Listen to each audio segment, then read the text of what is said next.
sociabiliser aussi, ça peut Exactement. aussi être un frein à la sociabilisation. Tout à fait, à la connexion, bien sûr. Et c'est pour ça que durant l'enfance, c'est la partie la plus importante. Les enfants, généralement, bon, même durant les recherches qu'on fait, on nous dit que la partie la plus sensible, c'est l'adolescence. Oui. Alors que non.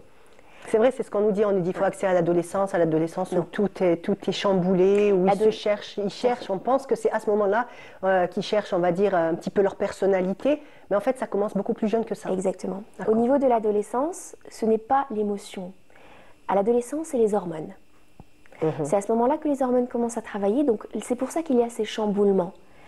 Mais à l'enfance, c'est purement émotionnel. Si on arrive à réguler ses émotions à l'enfance, durant l'adolescence, ce sera beaucoup plus simple, car il y aura que l'aspect hormonal qu'on devra gérer avec ces adolescents. Mais ces adolescents auront déjà une base sur leurs émotions, donc ils sauront faire la différence. Et puis plus tard, donc avec les hormones, on saura les aider.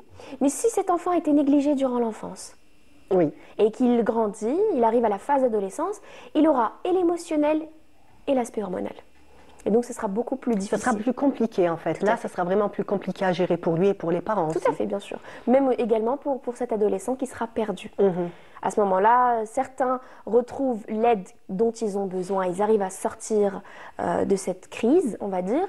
D'autres, non. D'autres prennent plus de temps qu'il ne faut et puis finissent par finalement se dire que je n'ai pas été valorisée durant mon enfance. C'est une question de sensibilité aussi. Peut-être